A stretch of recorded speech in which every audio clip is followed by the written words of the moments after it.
Hello the world, hello the internet, hello Jason Isaacs at the back there. What are you doing? That looks quite suspicious. Okay, let's do drugs. Billy Ray was a preacher's son, and when his daddy would visit, he'd come along. Okay, that was very naughty. And before we start this particular presentation, there's probably a few things I have to get absolutely clear. First of all, my position on drugs is extraordinarily clear, as anyone will tell you, and never at any stage have I advocated the taking of drugs or indeed the breaking of any law. Taking drugs is illegal in this country. It is also a very, very bad idea for a number of reasons. First of all, it makes you very, very dull. Very boring indeed, and if you've ever sat next to somebody who's on drugs, you'll know exactly what I'm talking about. Also, if you are young and your brain is still in a developmental stage, taking drugs, particularly cannabis, is a particularly bad idea because it interferes with the synaptic development of young brains. So please don't do drugs. It's a really, really bad idea. It is illegal. It is going to be against whatever school rule you're at. Unless you're in Amsterdam, in which case good luck to you and nice to speak to you. But generally speaking, do not do drugs, and I have not and I will not ever advocate taking drugs. And here's another thing. One of the problems with this is that the opportunities for wordplay, both deliberate and inadvertent, are virtually staggering. So again, please don't read anything into anything that I'm saying. So without further ado, then let's push on. Let's begin where we always begin, at the beginning, and that's with the Constitution. Now, there is nothing in the Constitution about drugs.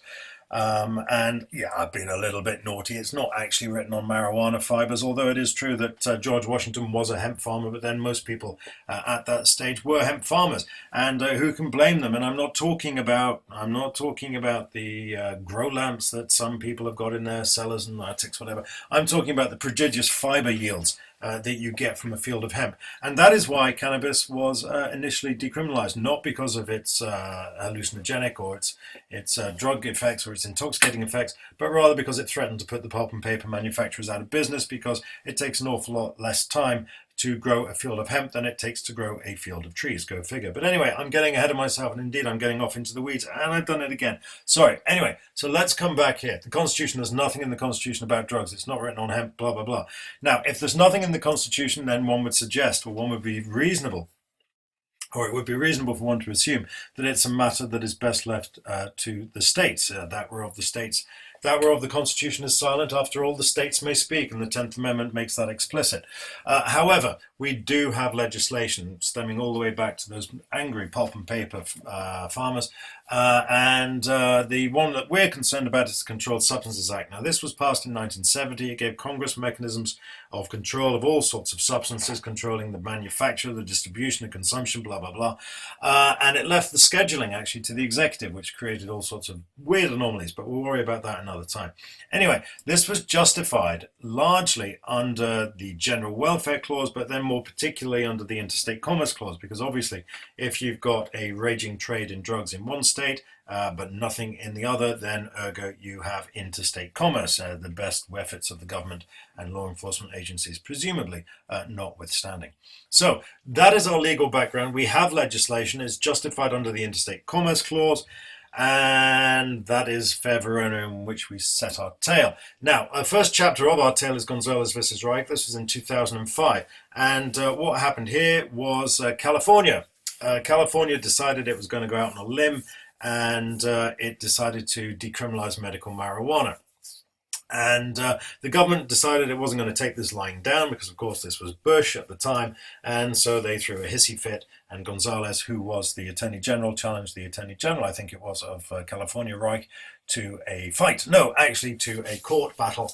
And this is checks and balances at work. And SCOTUS found with the government. SCOTUS said, no, actually, we recognize the integrity and the propriety of the Controlled Substances Act, not least under the Interstate Commerce Clause. If Colorado is decriminalizing marijuana, if California is decriminalizing marijuana, then your New Mexicans, your Nevadans, they're all going to converge on it, and you will have interstate commerce, and that therefore becomes the jurisdiction of Congress. So tough luck, California.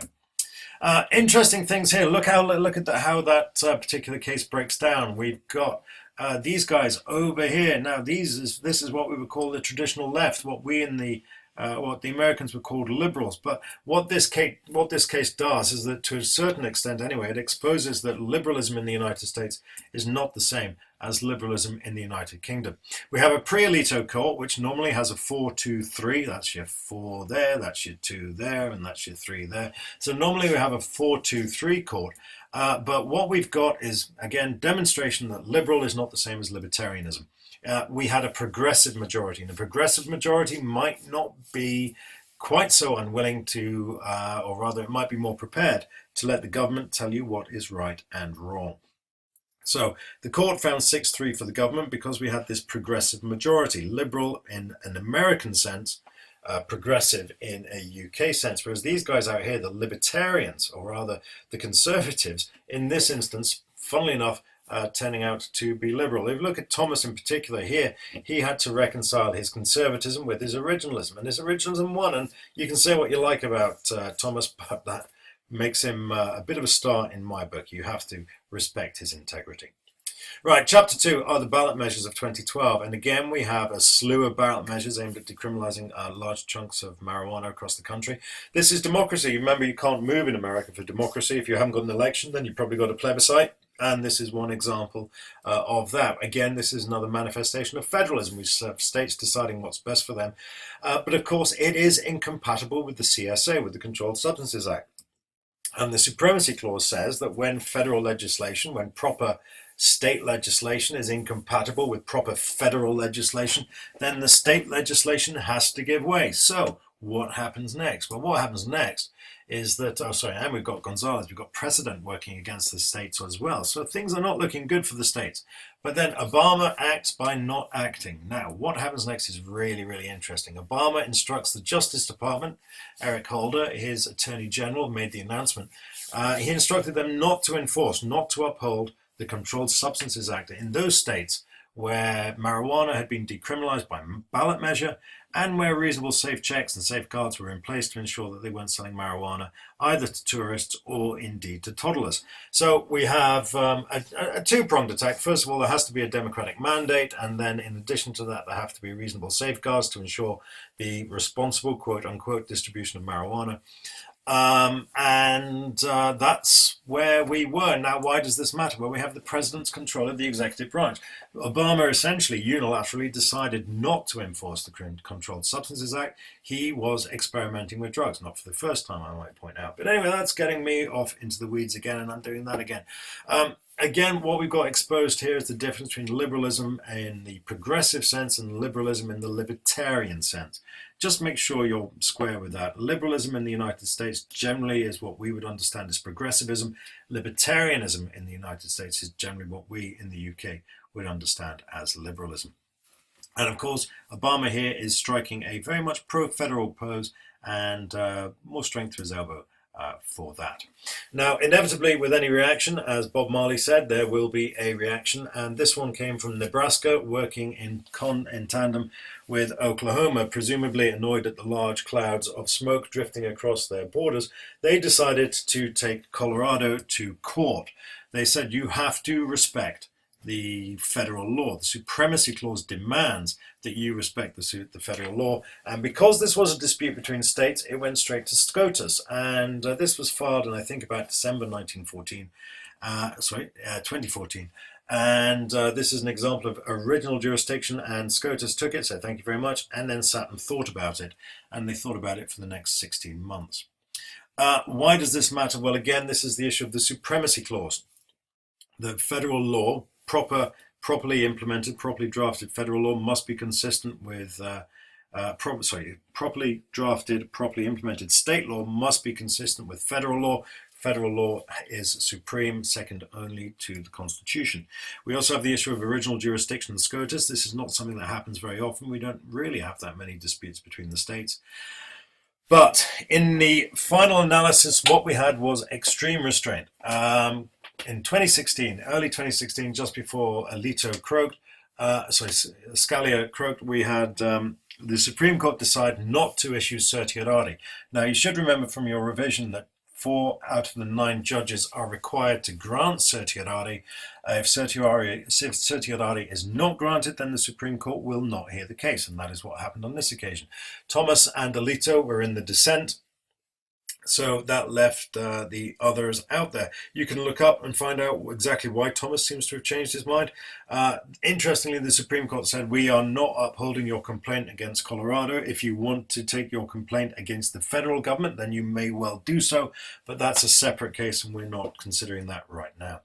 Why does it matter? As I said, this is the ultimate act of judicial restraint. They're not even hearing the case.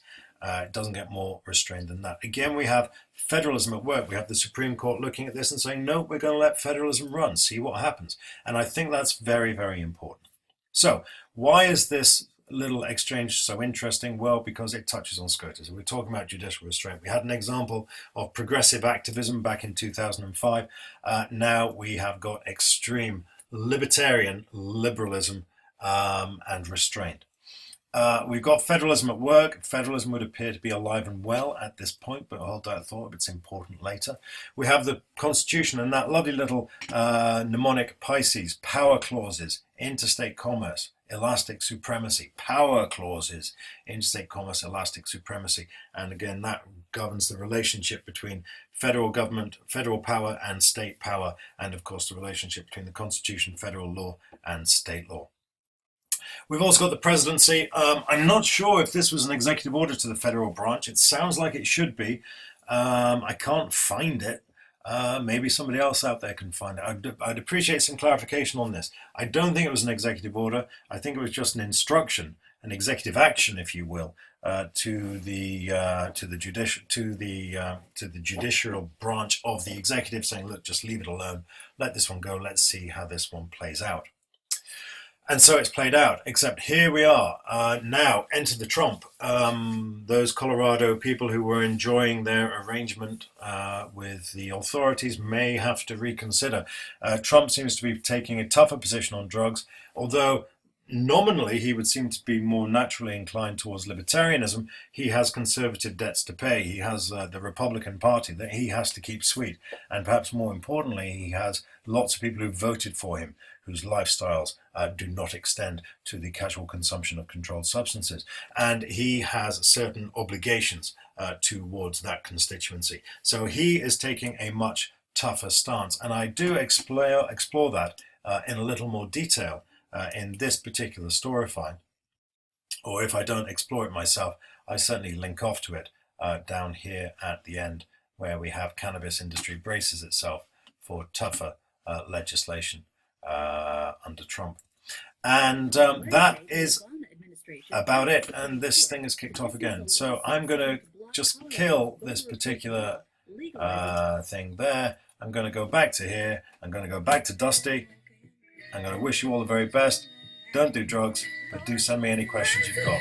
I look forward to hearing them. Bye.